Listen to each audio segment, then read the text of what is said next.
Star finger technique की practice के दौरान अचानक विद्युत के उंगली से सफेद रंग की रोशनी निकलने लगी थी।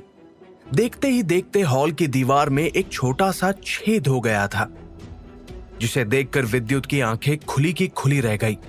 विद्युत स्टार फिंगर टेक्निक के चौथे लेवल के पीक पर पहुंच चुका था।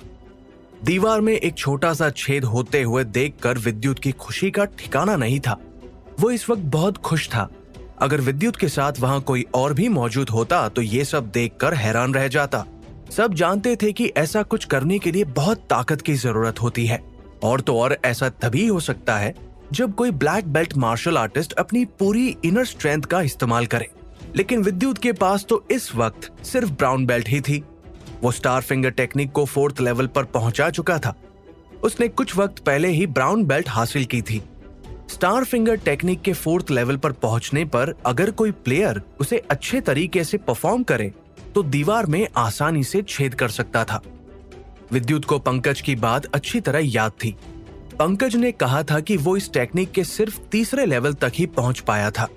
इसके बाद उसने इसे आगे सीखने की कोशिश नहीं की, क्योंकि ये टेक्निक बहुत ही मुश्किल थी। उसे लगा था कि अगर किसी को इस टेक्निक के 4th लेवल तक पहुंचना है तो मार्शल आर्ट प्लेयर के पास कम से कम ब्लैक बेल्ट तो होनी ही चाहिए।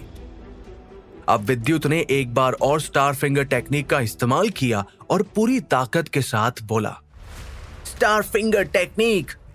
इस बार विद्युत के हाथ से एक रोशनी निकलने लगी, जो हवा के जरिए होती हुई उसके घर की बड़ी सी खिड़की से जा टकराई।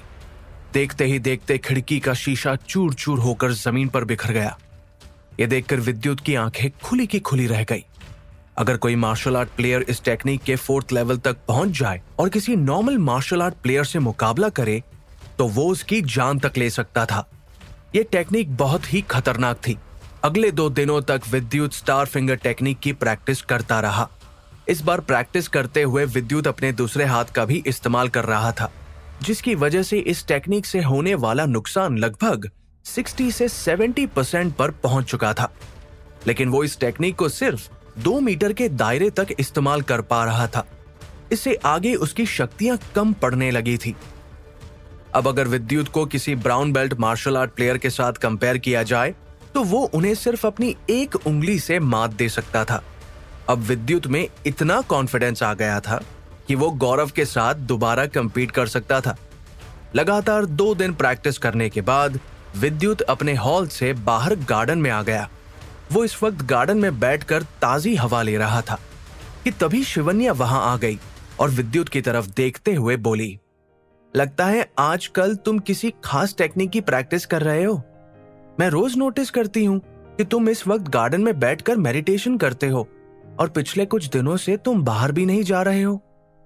हाँ, प्लेयर समिट से मुझे बहुत कुछ सीखने को मिला है। बस कुछ टेक्निक्स की प्रैक्टिस कर रहा हूं, विद्युत ने मुस्कुराते हुए कहा। विद्युत घर से बाहर नहीं निकल रहा था। ऐसा इसलिए था क्योंकि उसे अभी वापस पहले जैसा होने के लिए थोड़ा वक्त चाहिए था। गौरव के साथ फाइट के दौरान विद्युत को चोट आई थी, इसलिए वो अभी रिकवर कर रहा था। जब विद्युत ने कहा कि उसे प्लेयर समिट से बहुत कुछ सीखने को मिला है तो शिवन्या एक्साइटेड हो गई, क्योंकि विद्युत उसे नई नई चीजें सिखाता रहता था। शिवन्या ने विद्युत के साथ रहकर बहुत कुछ सीखा है। वो अब पहले से बेहतर परफॉर्म करने लगी थी। इतना ही नहीं, बल्कि उसने पीक लेवल की मार्शल आर्ट टेक्निक्स को भी सीख लिया था। तभी शिवन्या ने विद्युत की तरफ देखते हुए कहा, मैं तुम्हें कुछ दिखाना चाहती हूं।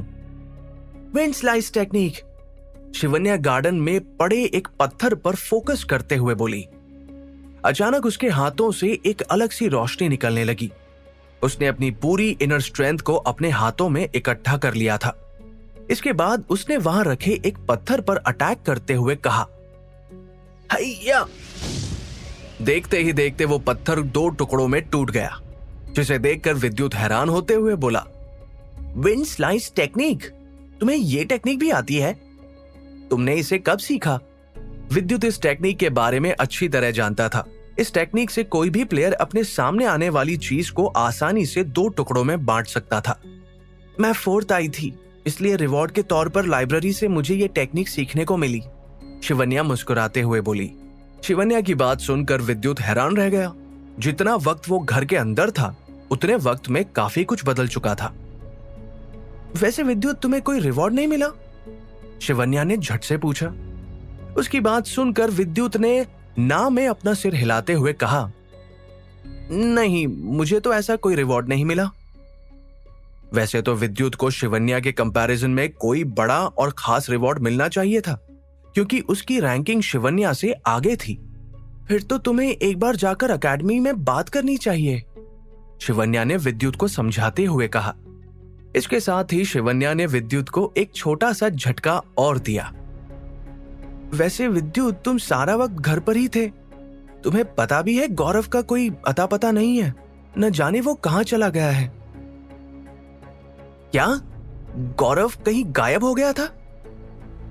शिवन्या की बात सुनकर विद्युत दंग रह गया और फिर उससे पूछते हुए बोला, लेकिन प्लेयर्स समिट को खत्म हुए तो 10 दिन हो गए हैं, फिर भला गौरव अचानक कहीं गायब कैसे हो सकता है? किसी को उसके बारे में कैसे नहीं पता? न जाने गौरव के साथ क्या हुआ होगा। विद्युत मन ही मन बड़बड़ाया। वो गौरव और उसके परिवार वालों को नहीं जानता था, इसलिए उसने इस बात पर ज्यादा ध्यान नहीं दिया। वैसे भी कंपटीशन खत्म होने के बाद उन दोनों की आपस में बात तक नहीं हुई थी। विद्युत ने गौरव को छोड़कर इस वक्त अपने रिवॉर्ड के बारे में सोचना ज्यादा जरूरी समझा। मुझे भी एकेडमी में जाकर अपने रिवॉर्ड के लिए बात करनी चाहिए, विद्युत ने पूरे कॉन्फिडेंस के साथ कहा। विद्युत की बात सुनकर शिवन्या ने भी हां में अपना सिर हिला दिया। इसके बाद विद्युत एकेडमी की लाइब्रेरी में चला आया, जहां पर पंकज दिखाई दिया। उसने पंकज के पास जाकर कहा, हेलो पंकज सर। विद्युत, मैं तुम्हारा कितने दिनों से इंतजार कर रहा हूं। आखिर तुम कहां थे? तुम अपना रिवॉर्ड लेने भी नहीं आए। पंकज की बात सुनकर विद्युत ने कहा, मुझे घर पर जरूरी काम था, इसलिए मैं एकेडमी नहीं आ पाया। विद्युत, मैं तुम्हें शाबाशी देना चाहता हूं। तुमने प्लेयर समिट में बहुत अच्छा परफॉर्म किया। जितनी मुझे उम्मीद थी उससे भी कई गुना बेहतर।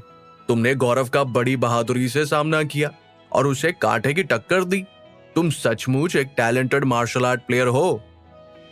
सर, अगर आप मेरी मदद नहीं करते तो मैं कभी इतना आगे नहीं बढ़ पाता। आज मैंने जो कुछ भी हासिल किया है उसमें आप ही का हाथ है, विद्युत मुस्कुराते हुए बोला। विद्युत, मैं तुम्हें और आगे बढ़ते हुए देखना चाहता हूं, इसलिए अभी कुछ दिन पहले ही मैंने हायर अथॉरिटी से बात की थी ताकि तुम्हें भी 3rd फ्लोर पर बनी लाइब्रेरी में जाने दिया जाए, पंकज ने सीरियस होते हुए कहा। पंकज की बात सुनकर विद्युत झट से बोला, 3rd फ्लोर की लाइब्रेरी? क्या मैं वहां जा सकता हूं? विद्युत अच्छी तरह जानता था कि उस लाइब्रेरी में कई ऐसी किताबें थी जिनमें रहस्यमयी टेक्निक्स छुपी हुई थी।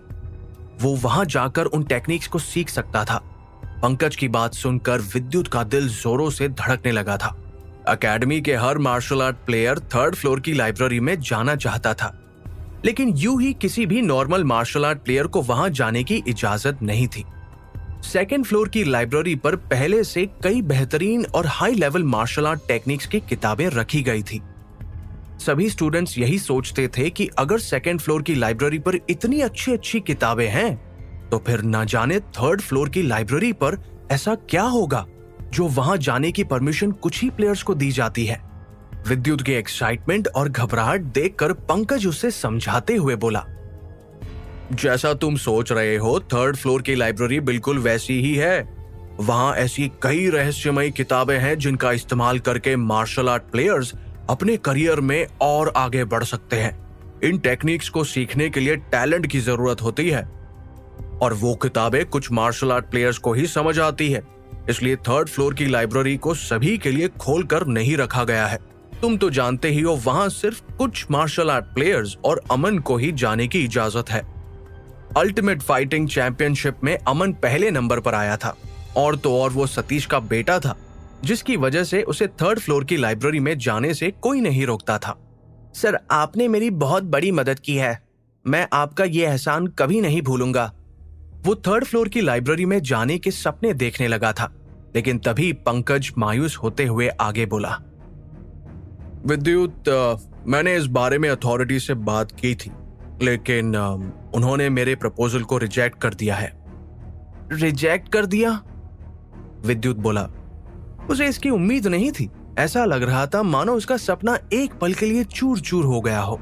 विद्युत शुरुआत से ही ये अमीरी गरीबी का भेदभाव सहता रहा था। वो ये सब झेल कर अब थक चुका था। उसने अब तक बहुत सी फाइट्स जीती थी, लेकिन क्या एक मामूली फैमिली से बिलोंग करने की वजह से उसे 3rd फ्लोर की लाइब्रेरी में जाने की इजाजत नहीं दी जा रही थी? लेकिन सर, अथॉरिटीज ने इसके लिए मना क्यों कर दिया? मैंने तो कंपटीशन में इतना अच्छा परफॉर्म किया था। विद्युत एक गहरी सांस लेते हुए बोला। वो रिजेक्शन के पीछे का कारण जानना चाहता था। विद्युत, सच सच बताना, क्या प्लेयर समिट खत्म होने के बाद तुम रिधिमा से मिले थे? पंकज ने पूछा। हाँ सर, मैं रिधिमा से मिला था। विद्युत, हमें 2 आदमियों की लाश मिली है। हमें यह तो पता चला है कि उनकी मौत स्टार फिंगर टेक्निक की वजह से हुई है। पंकज ने कहा। यह सुनकर विद्युत ने कहा, स्टार फिंगर टेक्निक? सब जानते थे कि विद्युत को स्टार फिंगर टेक्निक आती है, लेकिन विद्युत ने विक्रम को नहीं मारा था। विद्युत को 3rd फ्लोर पर बनी लाइब्रेरी में क्यों नहीं जाने दिया जा रहा था? इसका विद्युत के रिधिमा से मिलने से क्या लेना देना था? क्या उसके पीछे का कारण विक्रम की मौत थी?